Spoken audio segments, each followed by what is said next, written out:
Vou analisar a pregação do pastor Juliano Fraga. Será que ele prega a Bíblia mesmo? O pastor Juliano Fraga é teólogo, escritor, pregador e pentecostal. Então vai ser muito legal porque eu sou presbiteriano tradicional e nunca vi uma pregação dele. Eu vou analisar essa pregação, lógico, sempre à luz da palavra de Deus. E pessoal, eu vou seguir essa estrutura aqui básica de uma pregação que deve estar aí, independente se a pregação é expositiva, temática.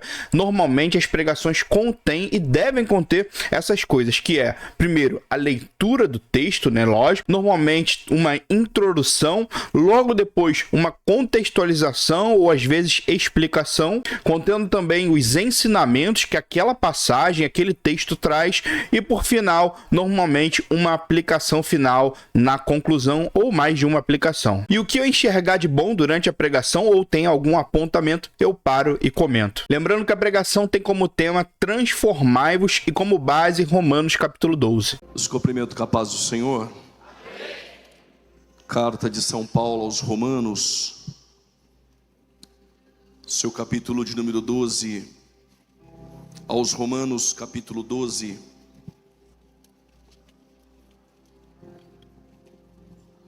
Lembrando que eu tô acompanhando aqui e lendo junto conforme ele for pregando. Glória a Deus. Você que trouxe sua Bíblia, Romanos capítulo de número 12, nós vamos ler a partir do versículo de número 1. Quero agradecer a Deus pela sua bondade, permitir que eu pudesse contribuir neste congresso tão relevante da UMADSE.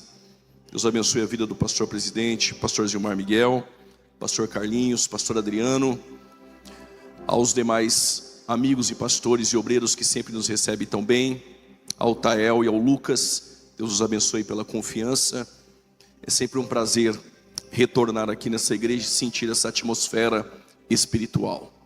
Carta de Paulo aos Romanos, capítulo de número 12, diz assim o texto. Algo já para iniciar aqui, que é, pessoal, tem muita gente que gosta de ficar demorando, né, antes da leitura do texto. Aí começa a agradecer o pastor, começa a agradecer a igreja, e vai agradecendo e falando um monte de coisa. Daqui a pouco conta da vida e não vai para o texto. Eu acho que é assim, você pode sim agradecer, como ele falou aqui no início, falar alguma coisa ou outra, mas de forma rápida e sucinta. E texto, você tá ali para pregar, não é para contar a sua vida, para ficar agradecendo. Isso me incomoda muito quando eu vejo pregadores fazendo isso. E pelo que a gente viu aqui, ele já iniciou bem. Deu agradecimento, palavras de saudação e texto. É isso que importa. Vamos lá. Rogo-vos, pois, irmãos, pelas misericórdias de Deus, que vos apresenteis o vosso corpo em sacrifício vivo, santo e agradável. Diga bem forte: vivo, santo e agradável a Deus. Diga mais forte: vivo, santo e agradável a Deus, que é o vosso culto racional. E não vos conformeis com este mundo, todavia transformai-vos pela renovação do vosso entendimento, para que experimenteis qual seja a boa e agradável e perfeita vontade de Deus. Se você veio aqui essa noite e quer participar da vontade boa, agradável e perfeita de Deus, deixe Ele te transformar. Tome seu respectivo assento em nome de Jesus.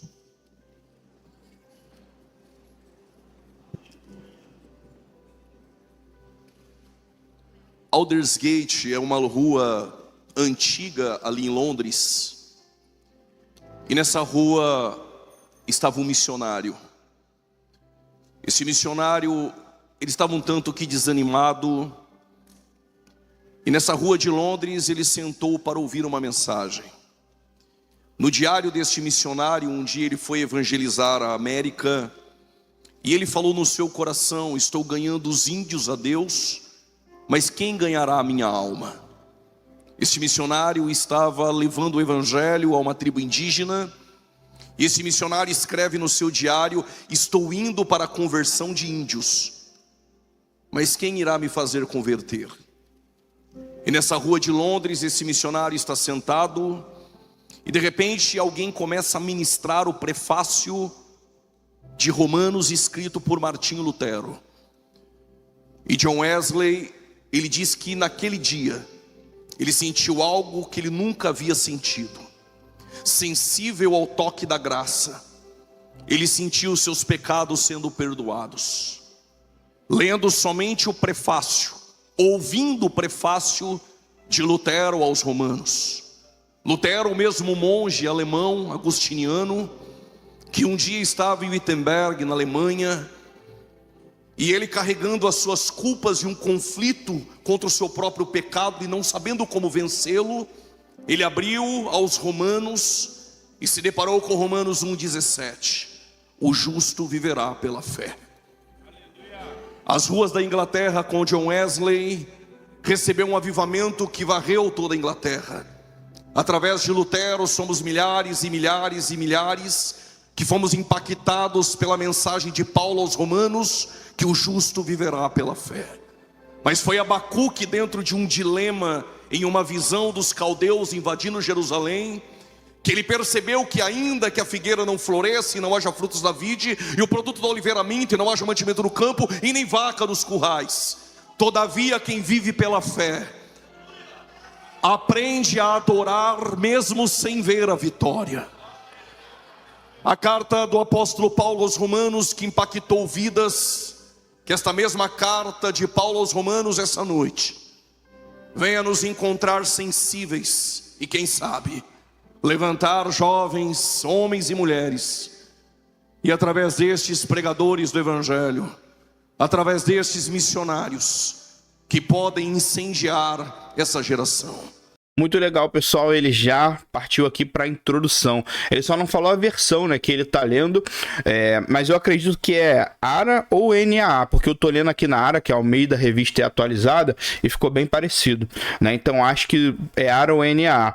E ele já fez uma introdução após o texto, né? Vimos aqui ele falando sobre John Wesley, né? Falou sobre Lutero. Isso é muito importante, né? Porque faz com que as pessoas que estão ali escutando prendam a atenção e tenham um vislumbre, né? Uma introdução daquilo que vai ser falado. Então até agora tô gostando, tô anotando aqui as coisas que ele tá falando para eu ir falando aqui com vocês também, mas muito bom até agora. Vamos lá. Quando Paulo escreve aos Romanos, Paulo está em Corinto. Corinto fora fundada na segunda viagem missionária de Paulo, quando mesmo saiu de Atenas e chegar em Corinto e ficara por 1 ano e 6 meses ensinando depois de fundar esta igreja. Em algum momento que Paulo está em Corinto, ele escreve uma carta à igreja em Roma. E do capítulo 1 ao capítulo de número 3, Paulo vai tratar sobre a universalidade do pecado. Paulo, ele coloca gentios e judeus em sua frente, e Paulo nivelou judeus e gentios, dizendo: todos pecaram e destituídos estão da glória de Deus. O que Paulo está dizendo aos romanos é: todos carecem da justiça de Deus. Não há grego e não há judeu que não necessite da justiça, porque todos pecaram. Na verdade, a mensagem de Paulo para nós essa noite é: ninguém nasceu em berço evangélico, ninguém nasceu salvo. Todos nós estávamos destituídos da glória de Deus e necessitamos da justiça e do poder do evangelho. Este mesmo evangelho que impactou Paulo, circuncidado ao 8º dia, segundo a lei, fariseu.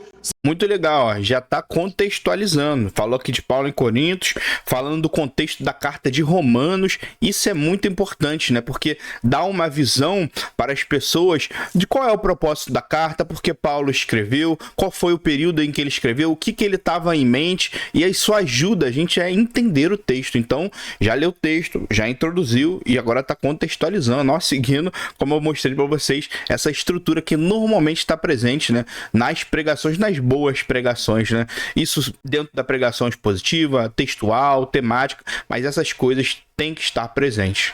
Segundo a justiça irrepreensível, o mesmo que estudou aos pés de Gamaliel, da linhagem de Hilel, o mesmo fariseu que guardava os mandamentos da lei de forma escrupulosa, o mesmo que encontrou a graça no caminho de Damasco, e a graça manifestada através da glória do dono da igreja, Paulo é lançado ao chão, porque a graça sabe nos colocar em nossos devidos lugares. E quando Paulo escreve à igreja de Roma, este mesmo Paulo que seria o doutor dos gentios, que iria padecer pelo nome de Cristo, pondera, o mesmo Paulo padeceu. Ele foi perseguido e quase morto em Damasco, ele foi rejeitado em Jerusalém, ele foi apedrejado em Listra, ele foi açoitado em Filipos, ele foi expulso de Tessalônica, chamado de tagarela em Atenas, enfrentou falsos apóstolos em Corinto, enfrentou as falsas feras em Éfeso, preso em Jerusalém, vai a Cesareia, e em Roma Paulo continua carregando a convicção. E qual a convicção? Desde agora a coroa da justiça está guardada, alguém deu aleluia, está guardada e reservada pelo justo juiz, não a mim, mas também a todos aqueles que amam a sua vinda. E este mesmo Paulo é como se desse um grito em Roma dizendo: este evangelho, dele eu não me envergonho, porque a cruz não é ortopédica, é essa cruz que me modela, porque evangelho não te aceita como você é, evangelho te aceita como você está. E é desse evangelho que transforma homens, é desse evangelho que transforma caráter, é desta cruz que não é ortopédica, é desse evangelho que eu não me envergonho. E acredito que Paulo não está sozinho nessa. Todos aqueles sensíveis à mensagem da cruz, sensíveis à graça de Deus, que não se envergonham do evangelho, pode adorar a Ele essa noite. Do capítulo 1 ao 3, Paulo trata da universalidade do pecado. Judeus circuncidados, judeus eleitos, judeus que receberam a lei.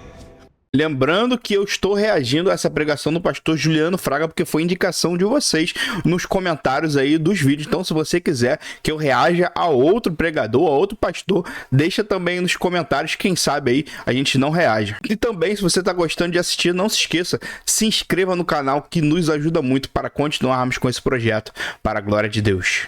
Porventura terão privilégio, receber a graça não está condicionado àquilo que você faz. Receber a graça não está condicionada se você é bom ou não, porque debaixo da justiça de Deus todos pecaram, não há um justo sequer, não há ninguém que faça o bem, e sendo assim, todos nós carecemos da graça. Oh, maravilhosa graça! Capítulo 4 e capítulo 5, Paulo usa exemplos de Abraão, de Davi, mas também usa o exemplo de Adão. Por um homem entrou o pecado no mundo, e a morte passou a todos os homens. Se no capítulo 1 ao 3 há a universalidade do pecado e a necessidade da justiça, no capítulo 4 e 5 Paulo menciona: justificados pela fé, pela graça manifesta, pela fé operante. E Abraão creu, e isto foi-lhe imputado por justiça, não porque Abraão era bom, porque diante dele, miserável homem que sou, mas pela fé operante, Abraão creu. E Paulo diz, e isso foi-lhe imputado por justiça. A palavra grega imputar é depositar na conta de alguém que nunca mereceu. Se sua conta estava vazia e você no fundo do poço, quando você creu, os benefícios da graça, os benefícios da salvação foram depositados em tua conta. Um apontamento aqui, pessoal, é o seguinte: não que ele esteja errado, ele está aqui contextualizando uma boa parte do livro de Romanos, antes de chegar no capítulo 12, que é o que ele leu. Eu já acho assim que a contextualização e a introdução não devem se delongar muito, né? Você deve fazer uma boa contextualização, uma boa introdução, mas você não deve estender isso para que isso chegue até a fazer parte da pregação. A contextualização dele aqui está entrando como parte da pregação, porque ele já está dando ensinamentos com base na sua contextualização. Como ele falou, do capítulo 1 ao 2, se eu não me engano, do 2 ao 4, ele já está até trazendo lições, mas o texto lido foi Romanos 12. Então eu acho que seria muito melhor que se ele já tivesse entrado no texto de Romanos 12 e já tivesse retirando as lições do próprio texto, né? Tendo explicado, e as lições ele já vinha retirando do próprio texto de Romanos 12 e não dos outros capítulos anteriores. Mas, pelo que eu estou entendendo aqui, é uma pregação temática mesmo. E por isso, provavelmente, ele não está se prendendo tanto ao texto. Mas vamos ver aqui se ele vai explicar e entrar melhor no texto proposto. Por causa desse aleluia eu explico. Justificados, pois, pela fé, temos paz com Deus. Existem aqueles que têm a paz de Deus. Existem aqueles que têm a paz com Deus. O que é a paz de Deus? Estou na tormenta, estou na luta, estou na prova, mas estou tranquilo. Eu tenho a paz de Deus. Alguém levantou a mão, eu repito: tô na prova, tô na luta, tá todo mundo desesperado, o mundo está em crise, mas eu passo na tormenta, tendo paz com Deus. E por quê? Porque o meu Senhor está sentado em um alto e sublime trono. Se Ele está sentado, Ele está tranquilo, dizendo: eu tenho controle da história, eu tenho controle da tormenta, e essa paz o mundo não pode dar. Mas quem tem a paz de Deus essa noite, adora mesmo em meio à crise.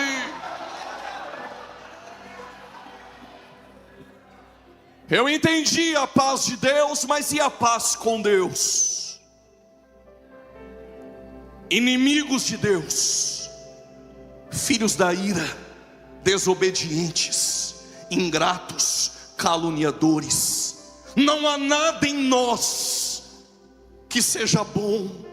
Isaías, quando olhou no lixão em Jerusalém, trapos de imundícia, tira as crianças da sala, eram panos que mulheres em seu período menstrual usavam estes panos, e depois de usados, enrolados e lançados ao lixão, cheirava mal, contraía moscas. Quando Isaías olhou, ele disse: assim é o homem sem Deus, trapos de imundícia. Estávamos longe de Deus, estávamos no opróbrio, filhos da ira e da desobediência. Mas teve alguém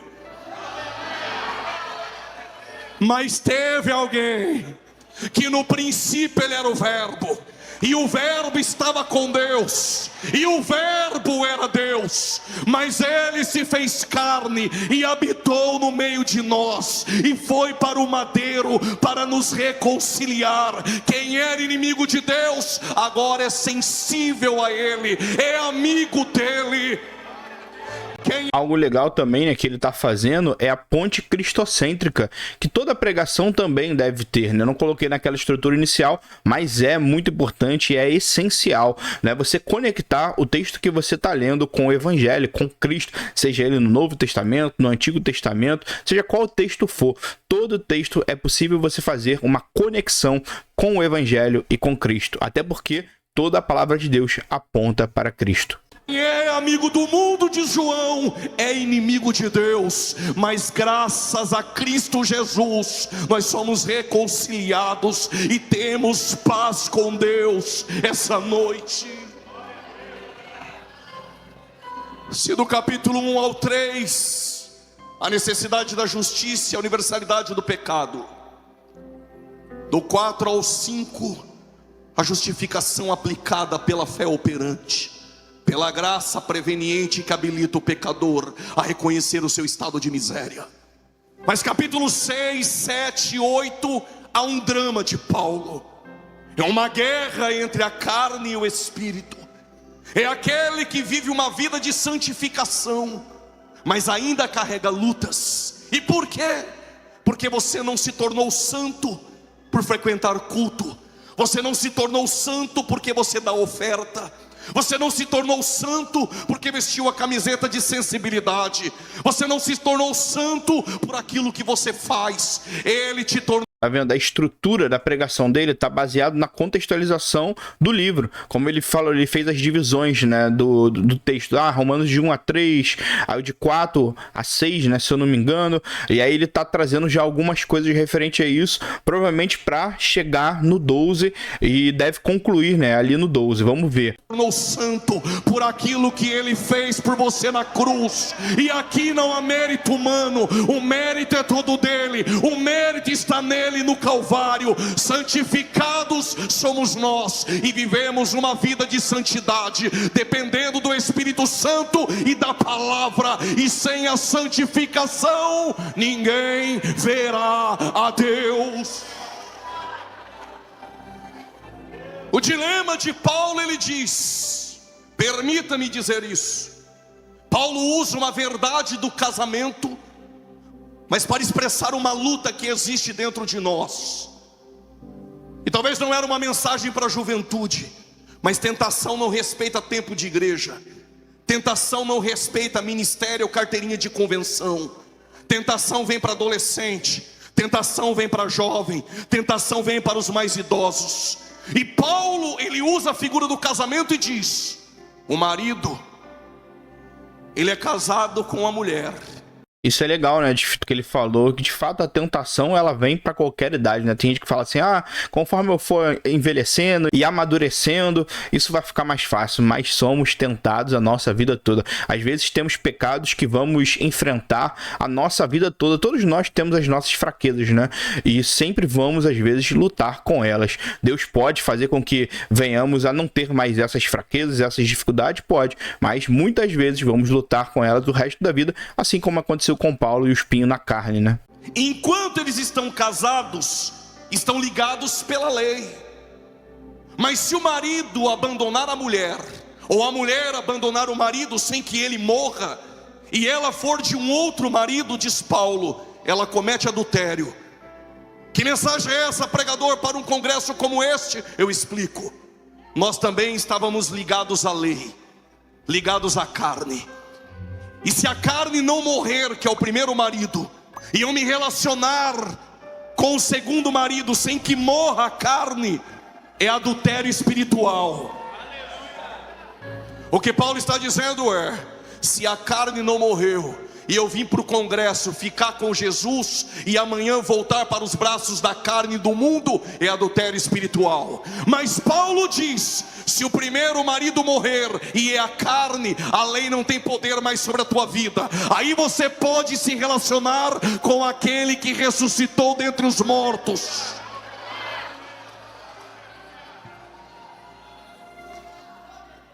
Aí Paulo entra em um dilema. O que eu quero fazer, eu não faço. Mas o que eu não quero fazer, quando eu percebo, estou fazendo. Miserável homem que sou, quem me livrará do corpo desta morte? Paulo está olhando para Roma, para um assassino e para aquele a quem ele matou, amarrado. E a culpa, e Roma colocava o assassino juntamente com o corpo daquele que morreu, que foi assassinado. Amarrados, colocavam presos, até que o assassino entrasse em decomposição e morresse. Quando Paulo olha isso, ele diz, aquele corpo, aquele cadáver é a carne que está em mim. Quem me livrará? Quem me livrará? Quem me livrará? Quem te livrará do desejo do vício? Quem te livrará do desejo da pornografia? Quem te livrará do desejo da carne e dos apetites carnais? Mas se você veio aqui essa noite, você pode ouvir o grito de Paulo e glorificar. Mas graças a Deus, por Cristo Jesus, que nos dá a vitória.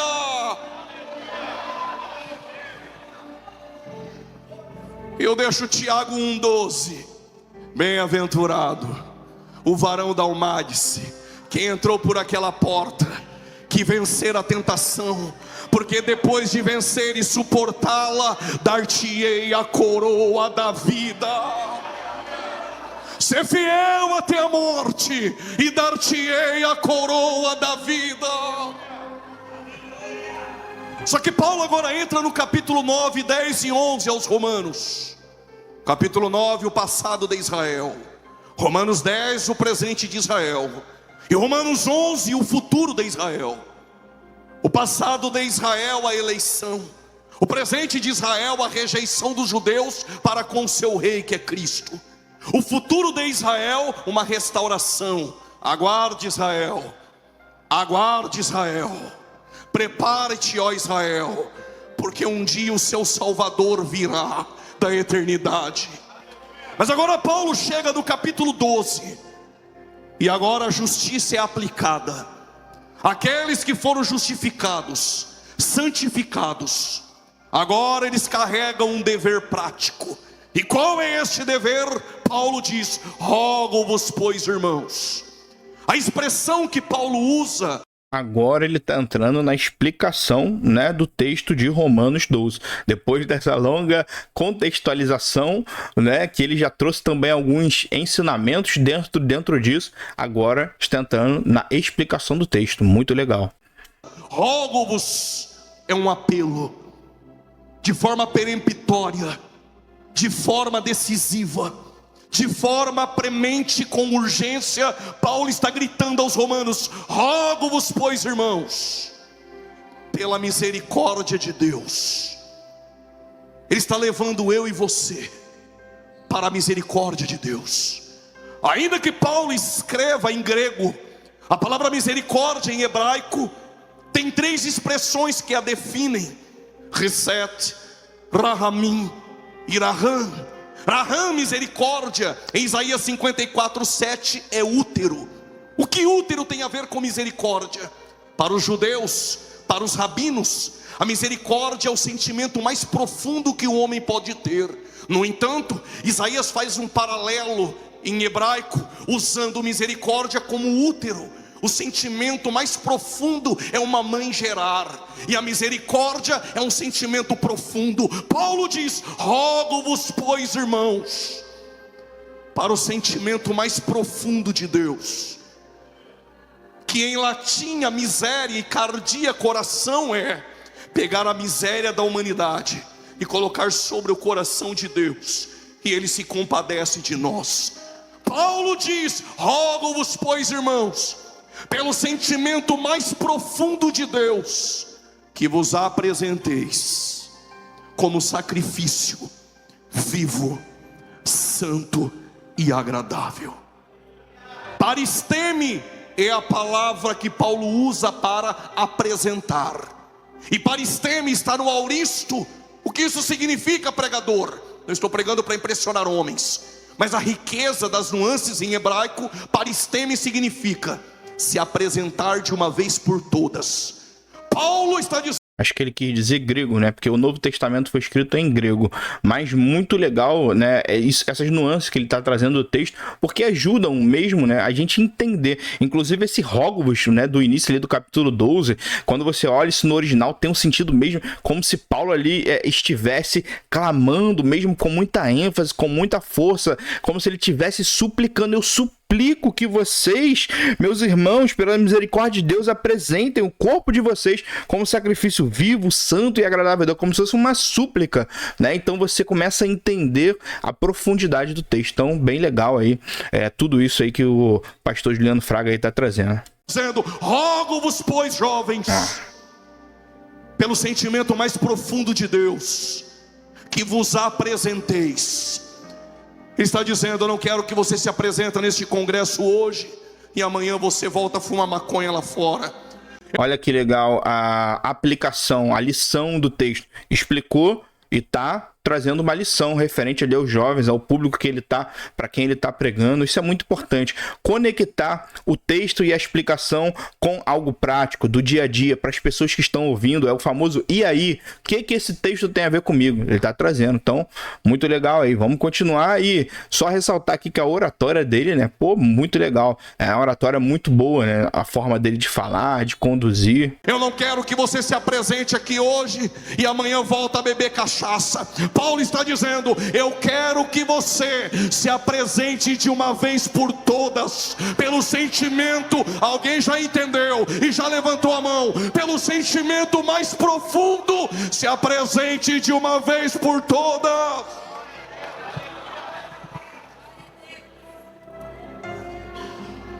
Aleluia, tu vai dar agora. Paulo diz: vos apresenteis de uma vez por todas. Como sacrifício. A expressão sacrifício que Paulo usa é a ideia de uma vítima no altar. Vítima no altar é como uma ovelha, é como um cordeiro no altar. Este cordeiro e essa vítima não pede mais para voltar. Chegou até aqui, jovem, não dá mais para voltar. Chegou até aqui, nem olha para trás, não dá mais para voltar. Mas eu tenho que me apresentar como sacrifício, sim, como holocausto. E holocausto, todo holocausto que era entregue para Deus, carregava 3 elementos. Quantos? Oblação, libação e cheiro suave. Eu explico, eu vim para isso, eu vim fazer barulho. Se você leva um animal, qual a oblação? A carne. Qual o cheiro suave? A gordura. E qual a libação? O sangue. É por isso que Paulo diz: estou sendo apresentado como libação. Apresentou o corpo, apresentou o espírito e a alma, mas o sangue de Paulo vai ser apresentado pelo gladil romano Amando de Nero. Paulo está dizendo: me apresentei por completo. O que Paulo está dizendo aos romanos é: se você for se apresentar, se apresente hoje, corpo, alma e espírito. Paulo está dizendo: não dá para vir para o congresso da Almadice e vir só com uma parte e entregar uma parte a ele e deixar outra lá em casa. Ele está dizendo: se apresente por completo, o teu corpo, o teu glória, o teu aleluia, a tua alma e o teu espírito. Araia camandará. E de fato, né, o texto de Romanos ele tem bem esse sentido mesmo de como apresentar, né, o nosso corpo como sacrifício vivo, santo e agradável a Deus, ou seja, de forma completa. Deus não nos quer por partes. Deus não quer que a gente viva no mundo e na igreja, né, como muitos dizem, mas Ele quer a nossa vida e a nossa entrega por completo. Bem legal. Rogo-vos, pois, irmãos, que vos apresenteis como sacrifício vivo. Quando eu li isso, eu fiquei perplexo. Eu vou ter que me apresentar como sacrifício vivo? Sim. Pelo sentimento mais profundo de Deus, se apresente de uma vez por todas. Mas como sacrifício vivo, na Bíblia só tem 2 sacrifícios vivos. O primeiro é Isaac. Abraão pegou o menino, amarrou o menino, colocou sobre o Moriá. Até porque Deus não pede o que é teu, Deus só pede aquilo que Ele dá. Eu vou repetir: Deus não pede o que é seu, Deus só pede aquilo que Ele dá. Por causa daquela mão direita levantada, eu vou explicar. Deus só te pede algo hoje quando ontem Ele já deu. Permita-me sair do contexto. Penina gerou 10 filhos, Deus não pediu nenhum. E por quê? Quem gera segundo a carne, gera sem propósitos. O que é gerado sem propósito, Deus não quer. Tem gente fazendo muito, mas fazendo sem propósitos.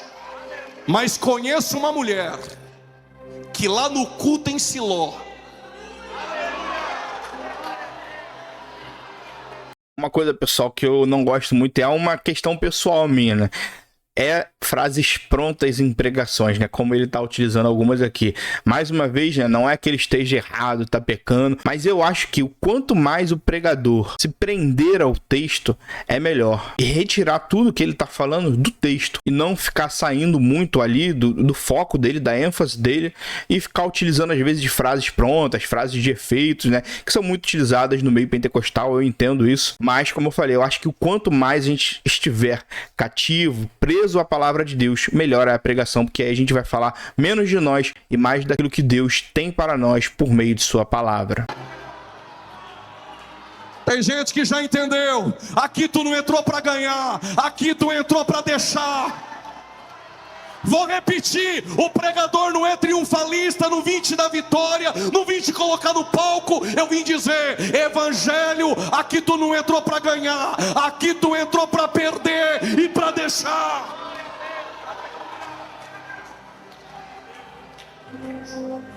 É porque Ana, todo culto ficava igual essa irmã do teu lado. Eu quero, Deus não deu. Eu quero, Deus não deu. Outro culto em Siló, Deus não deu. O outro culto em Siló, eu quero, Deus não deu. Até que chegou o dia que ela entendeu o que é o reino. Ela falou, tudo bem, já entendi. Se o Senhor me der, eu devolvo.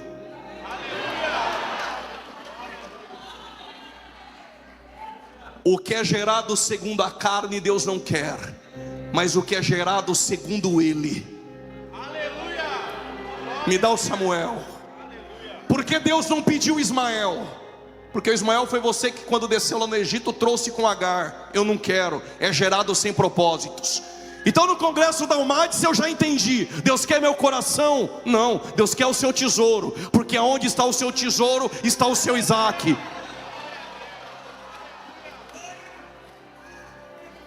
Então pega o Isaac, amarra o menino e leva para o Moriá. Quando chegou no Moriá, o menino amarrado, o sacrifício é vivo. Quando Abraão levantou o cutelo, o anjo disse, pare! Eis ali o carneiro.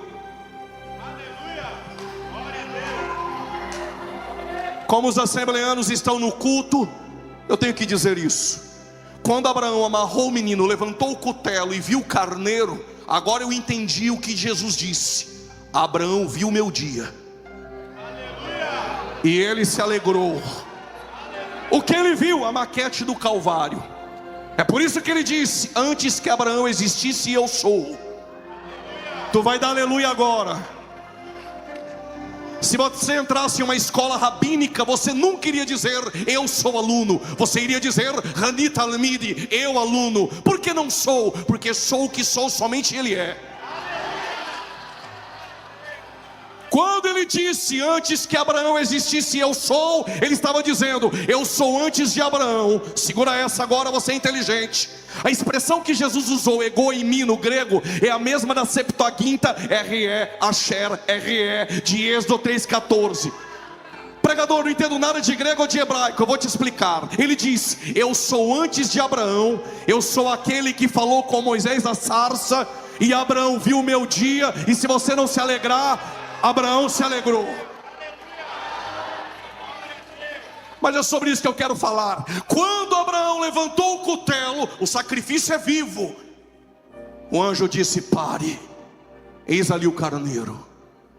Se o sacrifício é vivo, por que Deus não aceitou? É vivo, mas não é santo.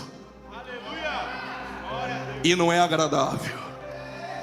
Mas eu conheço um sacrifício vivo. Parece que alguém aqui conhece. Tem alguém lá no fundo que conhece. Tem alguém aqui que já manifestou que conhece ele também. Me parece que aqui também tem alguém que conhece esse sacrifício vivo. Ele deixou a eternidade. Quem é ele? Não teve por usurpação ser igual a Deus, mesmo sendo em forma de Deus. Pregador, mas se ele era em forma de Deus, então ele não era Deus. Tem duas palavras gregas para forma. Se você morasse em São Paulo, quando eu disser a primeira, tu já sabe, é rolo. A primeira no grego é esquema. Esquema até parece ser, mas não é. Tem gente que até parece ser, mas não é. Tem até boa oratória, mas não é. Faz até um cutuca teu irmão, fala para 2 ou 3, mas não é. Engrossa até a voz da pregação, mas não é. Tem até movimento, mas não é. Tem até entretenimento, mas não tem Bíblia. Tem movimento, mas não tem presença. Mas a Assembleia de Deus está procurando Bíblia, está procurando presença.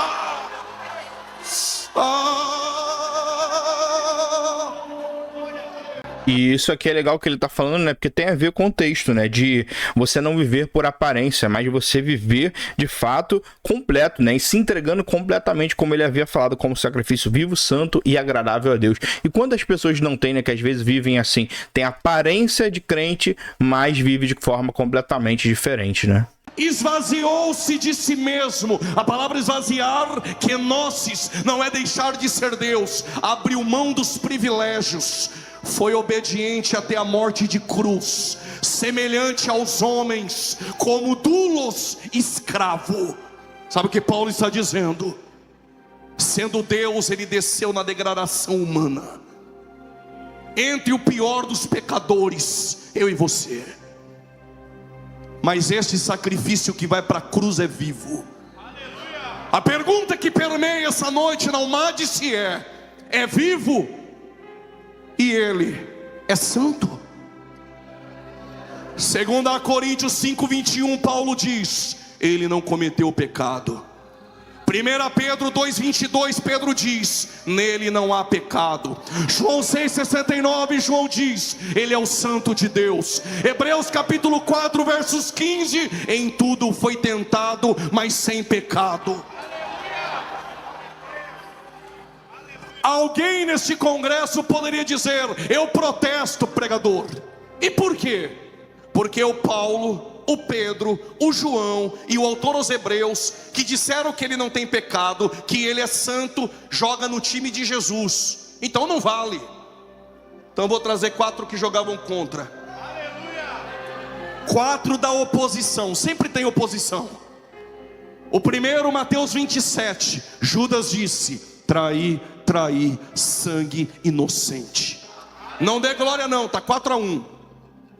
A mulher de Pilatos, me perdoe Pilatos pela intimidade, Claudinha Prócula disse: tive um sonho e sofremos por causa do sangue desse justo. Segura o glória, 4-2. Pilatos lavou as mãos e disse: ele é justo. Tem um ladrão na cruz.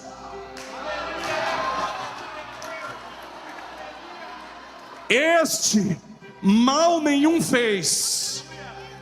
Tu tá achando que eu saí da Paraíba, cheguei em Campinas, esqueci a mala em casa, cheguei em Camboriú nesse congresso para empatar o jogo? Quando Jesus entregou ao Pai o Espírito, tem um centurião escondido, 007, dizendo: verdadeiramente. Alguém já levantou da cadeira? Eu já tinha pulado dela. Verdadeiramente, Ele é o Cristo, o Filho do Deus vivo.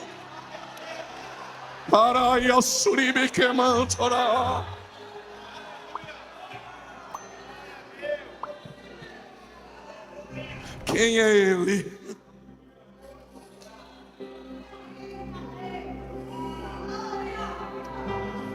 Eu não sei se você pegou.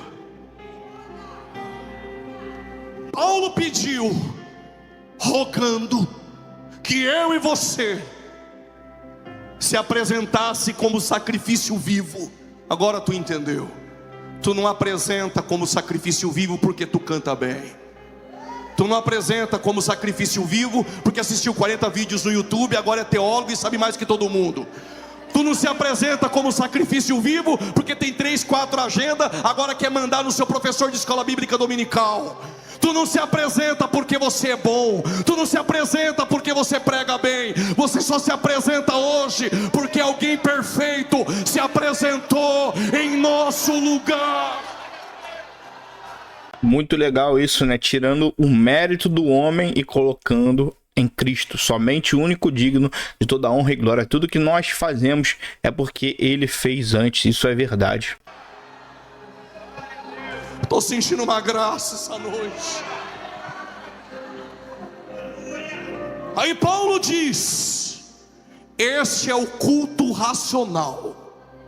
Ó, culto racional, lógicos, é um culto lógico.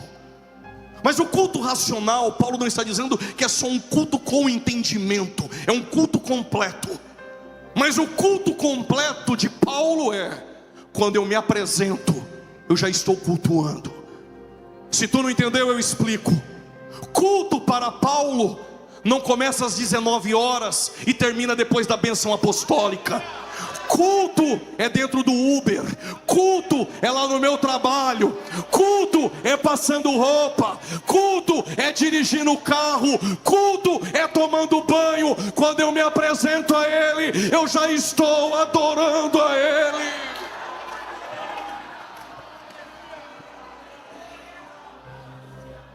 Pregador, eu não entendi.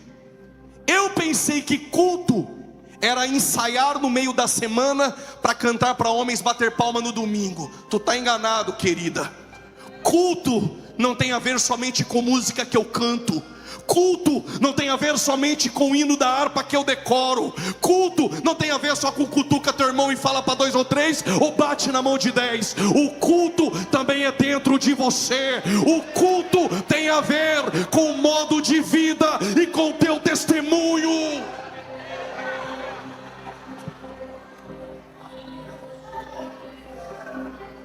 Como eu não vim para fazer amigos, mesmo que alguém não esteja gostando, eu vou repetir. Culto não é só ensaiar no meio da semana para cantar domingo.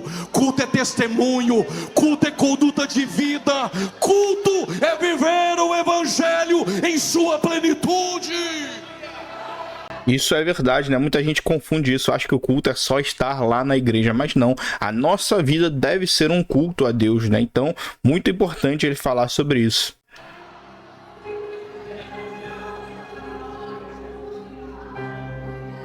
Pregador, então o culto racional tem a ver com meu comportamento, com minha conduta, com a minha maneira de viver. Aí Paulo continua: não vos conformeis.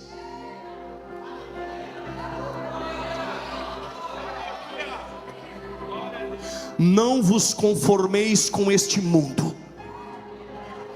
Paulo, ele usa a expressão conformar, ou seja, quem se apresentou de uma vez por todas, não deixa o mundo te modelar segundo o seu padrão.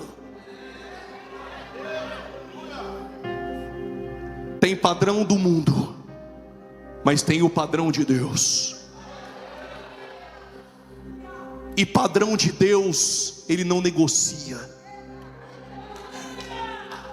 Tem um crente lá no fundo, eu vou repetir: padrão de Deus não se negocia.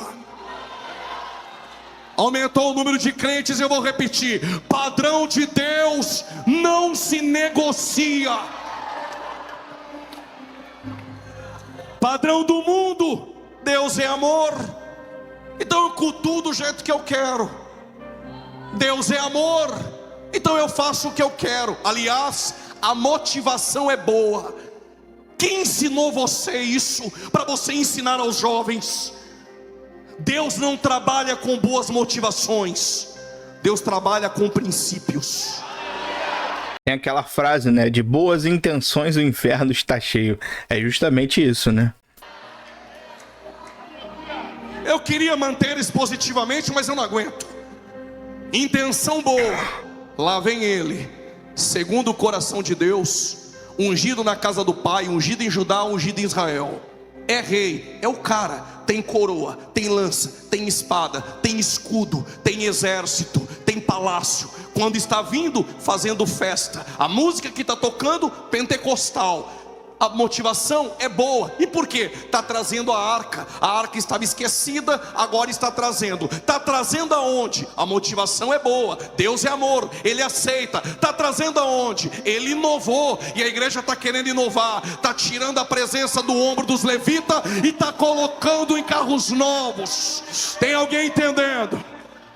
Permita-me, eu vou abrir um parênteses agora, porque tem uns chatinhos na internet. Aí vai dizer que o pregador está dizendo que na igreja tem levita. Igreja não tem levita, até porque igreja é igreja, Israel é Israel. Estou aplicando para alguém entender. Isso é para quem está na internet. Amanhã depois, quando for assistir, fecha o parênteses. Deus estabeleceu um princípio: a presença é carregada no ombro dos levitas. Ponto final. Agora vem Davi, está inovando, carro novo, boi novo, a igreja está lotada, tá cheio de jovens lá, é novo, tá atraindo. E a música? A música é boa. Quando ouço, até lembro do meu passado, me faz até chorar. E lá vem Davi fazendo festa. Na era de Nacon, não tem pedra, não tem buraco. Como que os bois tropeçaram? Era Deus dizendo: Davi, tua intenção é boa, mas o princípio foi quebrado. Deus colocou o pé na frente dos bois, na era de Nacon, e disse: pare a festa! Pare a festa! Está pulando, falando em línguas, mas está fazendo o que é errado, está quebrando o princípio. Não estou nem aí com a sua boa motivação. Deus não deixa quebrar princípios. Muito legal isso, né? E fala diretamente aí com o público pentecostal, né? Com os assembleanos, o pessoal aí que tá ouvindo, né? Porque, de fato, muita gente acha às vezes que só falar em línguas, que só, né, aparentemente ser espiritual é tudo. Quando, na verdade, Deus está mais preocupado com os princípios. Se nós estamos o obedecendo. Assim como diz, né, a palavra de Deus: quem tem meus mandamentos os guarda, esse é o que me ama. Mas aí tem sempre alguém na internet, é tipo usar. Agora o usar vai colocar na internet. Gente, pare com isso. Deus é amor. Esses crentes pentecostal é quadrado, redondo. É esse mundo que facilita. Houve uma ruptura em usar, e Deus disse: volta, Davi, e traga da maneira que eu quero. Não vos conformeis com este mundo. Não deixe o mundo te padronizar. A ênfase e a máxima essa noite é: eu não permito que o mundo me padronize. Por quê? Porque eu fui transformado. Alguém sensível já entendeu e levantou a mão direita? Eu vou repetir neste púlpito: o mundo não vai me padronizar, porque eu fui transformado.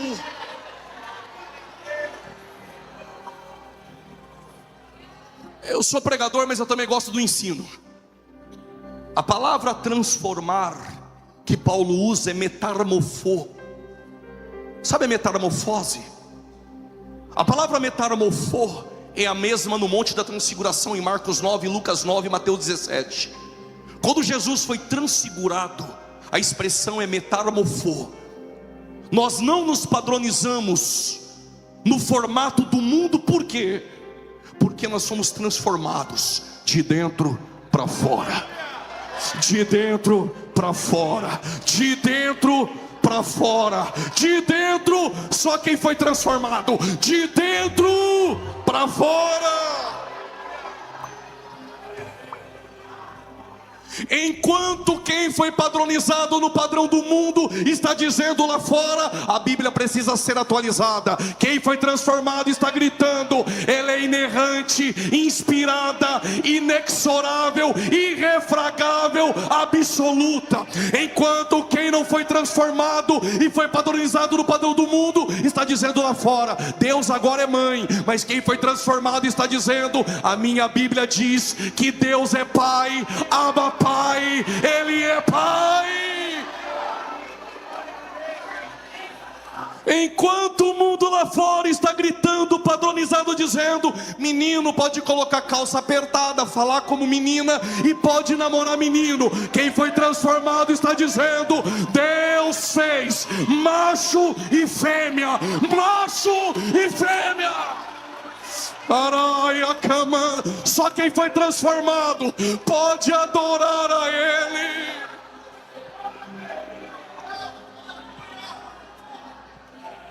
Corajoso, hein? Corajoso. Quem se conforma com este mundo, Mas verdade, é a palavra de Deus. lá na casa do seu pai está dizendo: a verdade é relativa. O que para você é verdade, para mim não é. Mas quem foi transformado está dizendo: esta palavra, mais atual que o jornal de amanhã, ela é a verdade absoluta. Vou repetir: absoluta.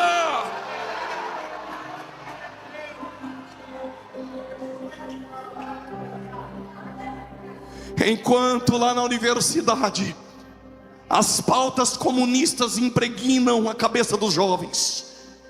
E quem foi padronizado pelo padrão do mundo está aceitando. Mas quem foi transformado está levantando uma bandeira hoje dizendo: eu não me envergonho. Eu não me envergonho. Eu não me envergonho do Evangelho, que para muitos é loucura, mas para o Madice é poder de Deus. Para quem é sensível, é poder de Deus. É poder de Deus. É poder para a salvação.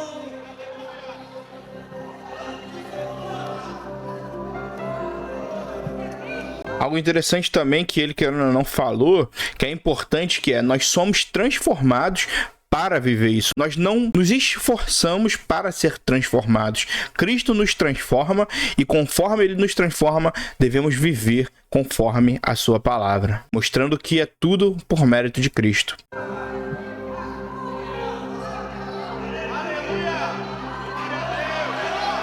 Tem os transformados aqui.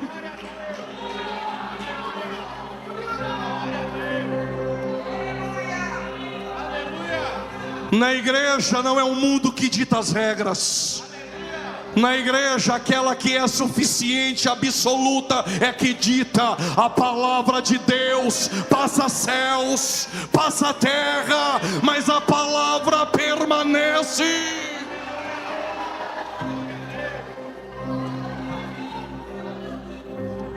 Mas transformai-vos na renovação da vossa mente. O que renovou a mente do crente? Um dia, era uma quinta-feira, ele estava sentado com os 12. A última semana foi a semana mais difícil. Não houve milagres. Jesus falou mais de inferno do que de céu. Os discípulos estão com o olhar abatido, o coração dos discípulos perturbados. Judas já abandonava a mesa. E por que abandonava? Porque Jesus disse que iria para a cruz. O que Judas esperava, pastor Gilmar, era um gabinete com ar-condicionado, uma mochilinha do lado, e tinha que marcar atendimento com ele. Mas quando entendeu que evangelho é renúncia e cruz, abandonou o barco e foi embora.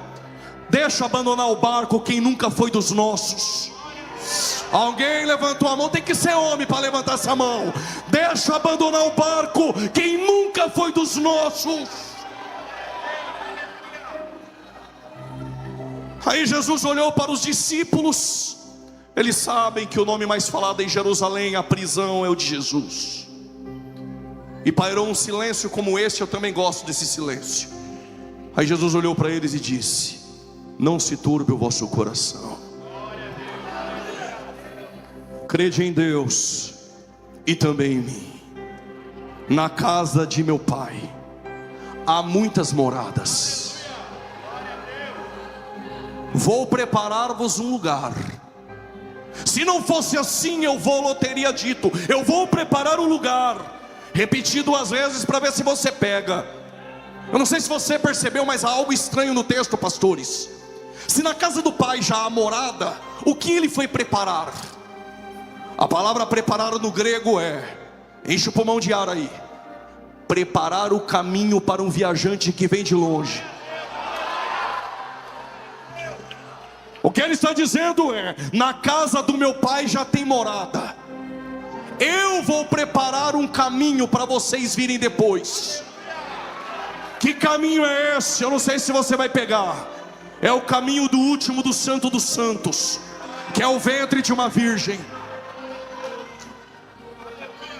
Tira as crianças da sala, eu vou repetir só entre nós. O caminho começa desde a eternidade e percorre o último do Santo dos Santos, que é o ventre de uma virgem. E lá o véu vai ser rasgado de dentro para fora. Estou falando em parábolas. O caminho do Getsemane, o caminho do Gólgota, o caminho das dores, o caminho do sepulcro, o caminho da ressurreição, o caminho da sua ascensão aos céus. E ele diz: e eu virei, e eu virei, e vos levarei para mim mesmo. Para onde eu estiver, estejais vocês também. Até aqui tudo bem. Eu não sei se na Almade se tem, mas todo Legal também que ele faz muitas pontes, né, com Cristo, fala muito do evangelho, isso é bom, né, muito legal, que de fato, como eu falei, né, a palavra culmina em Cristo. E também tem um domínio aí, né, muito grande aí da palavra, porque cita muitas passagens aí de cabeça, quase sem precisar ali, né, conferir o esboço. todo lugar tem um igual Tomé. Jesus explicou, aí o Tomé levantou, falou: Jesus, o Senhor vai preparar o caminho, casa do Pai já tem morada, mas aonde está o caminho? Quem sabe o Tomé pensava que o caminho era o templo, um espaço geográfico. Quem sabe Tomé pensava que o caminho era a guarda do sábado, um dia da semana. Mas os céus me trouxe para lhe dizer essa noite: o caminho não é um espaço geográfico, o caminho não é um dia da semana, o caminho é uma pessoa. Eu sou o caminho, a verdade. Alguém já levantou da cadeira? Alguém já levantou? Eu sou o caminho, a verdade e a vida.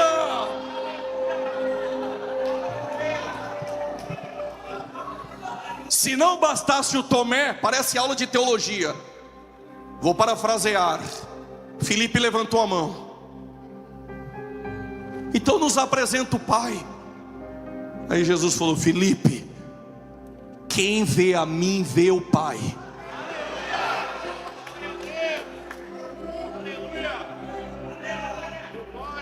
Glória a Deus, tu vai dar agora. Ele está dizendo: Filipe, quem vê a mim vê o Pai.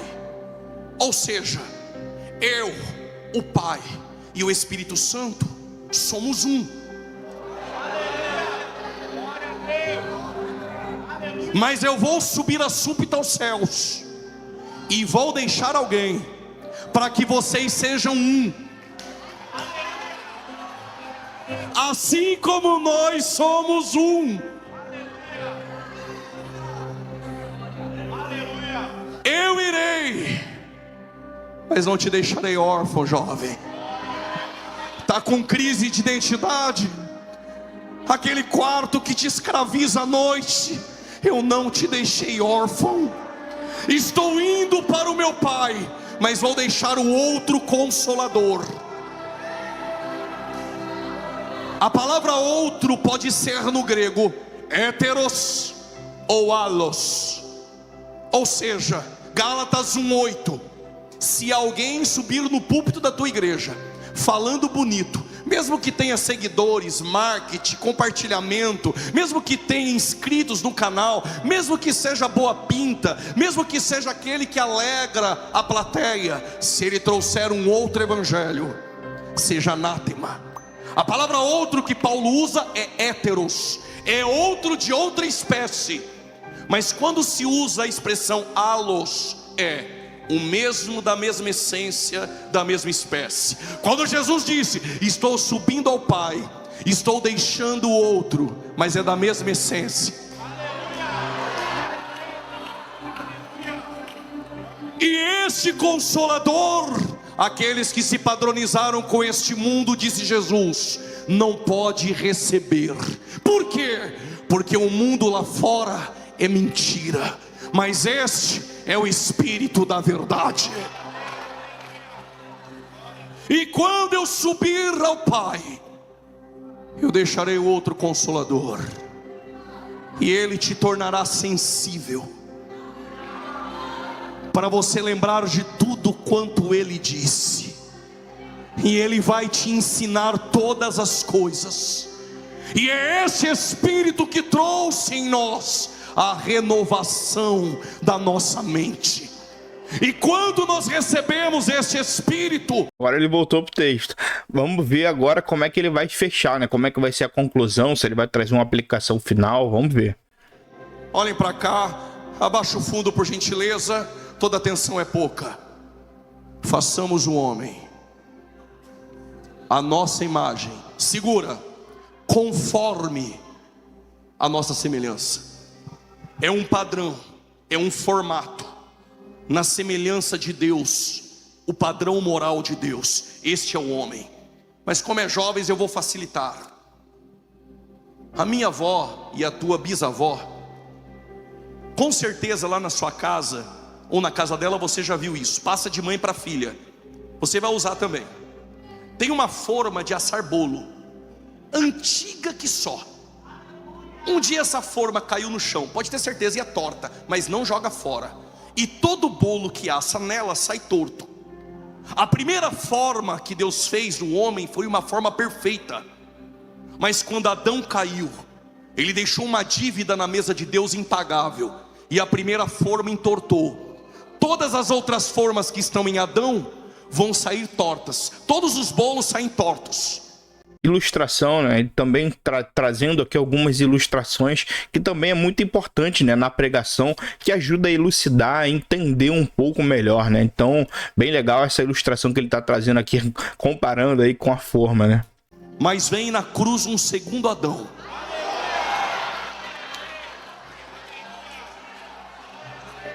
E essa forma perfeita, santa e agradável,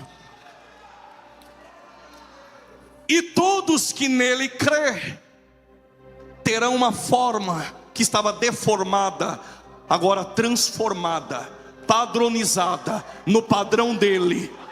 Esta é a renovação da nossa mente. Para você entender melhor, Paulo diz: ele nos libertou e nos transportou.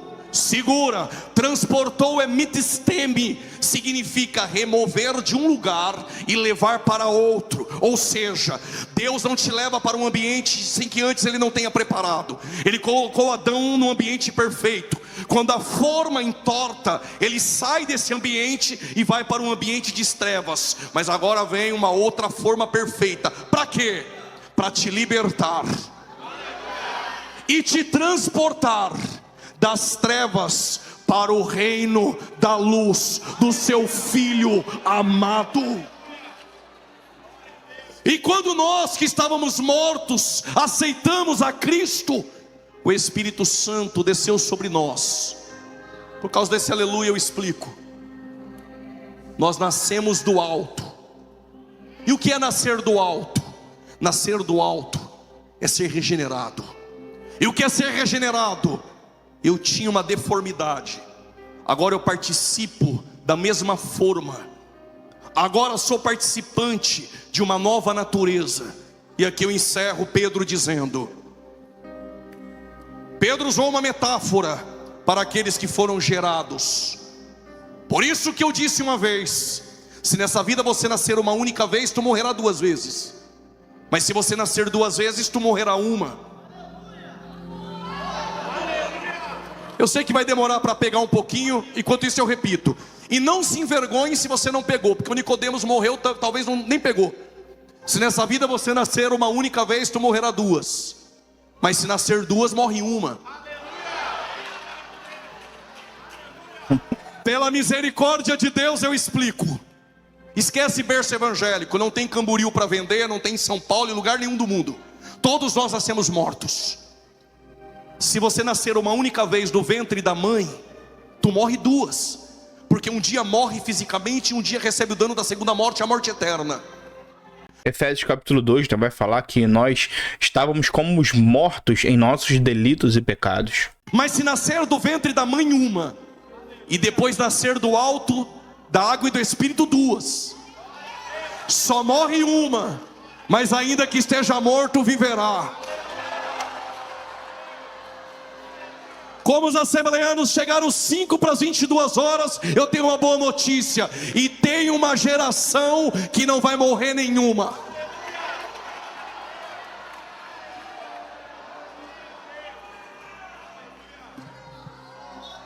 Vocês me aguentam mais 3 minutos, eu encerro. Aí Pedro diz, vou parafrasear o que Pedro parafraseou. Não sei se você entendeu. Talvez nem eu. Pedro diz: se pegar uma porquinha, levar para dentro do seu condomínio, aqui em Bombinhas, dar um banho nela, talquinho, lacinho e colocar nominho nela e deixar dentro do seu quarto. O dia que a porquinha escapar, Pedro diz: volta para a lama. Aí Pedro diz: se pegar um cachorrinho maltês, dar um banhinho no pet, lacinho, nominho, levar para passear, fazer xixi lá fora, enfim, no dia que ele comer algo e passar mal, sabe o que Pedro disse? Ele vomita e come do vômito. Não diga credo, porque credo significa eu creio. Sabe o que Pedro está dizendo? E aqui eu encerro. Quem é sensível e tem a sensibilidade vai pegar aqueles que se apresentaram de uma vez por todas, aqueles que foram transformados, renovados no entendimento, não volta mais para a lama e não come mais aquilo que vomitou. Só quem foi transformado, vou repetir, só quem foi transformado por Ele.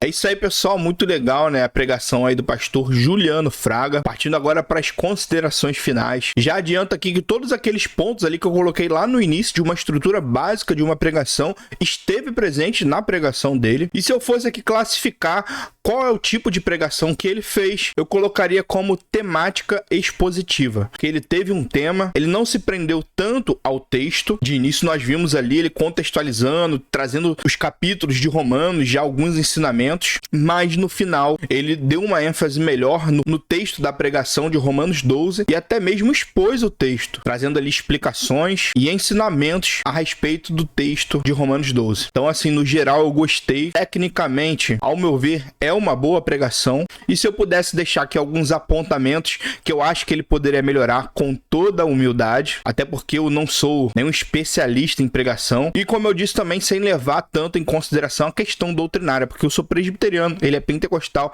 e logicamente eu tenho algumas diferenças teológicas. Então eu colocaria como primeiro apontamento: eu acredito que ele poderia entrar logo no texto, não demorar muito na introdução e contextualização e focar no texto de Romanos 12, que era o alvo da pregação. Eu acho que assim evita que o pregador cometa, né, erros e se prende mais àquilo que realmente importa. E o segundo apontamento é que algumas vezes, né, ele saía do texto e do tema proposto, ele até chegou a citar isso. E, ao meu ver, é um problema da pregação temática, que você acaba saindo muito do texto. Por isso que o quanto mais a gente está no texto, a gente evita os erros. Por isso, para mim, a melhor pregação é a expositiva. E o terceiro apontamento é que eu acho que ele poderia, em alguns momentos em que ele leu o texto e estava explicando, quando ele chegou lá em Romanos capítulo 12, ele poderia falar para as pessoas para lerem novamente o texto com ele, mostrando que aquilo que ele está pregando e falando vem da própria palavra de Deus. E faz com que as pessoas olhem novamente para a Bíblia e entendam isso, né? E possam até mesmo conferir na própria Bíblia aquilo que está sendo pregado. No mais, pessoal, agora eu entendi o porquê estavam recomendando aí bastante ele. Tem uma oratória muito boa, né? Fala muito bem. E para mim, no geral, é sim uma boa pregação. Deixa aí nos comentários o que você achou desse vídeo, dessa análise, e quem mais você quer que a gente analise aqui no canal. E não se esqueça de se inscrever no canal,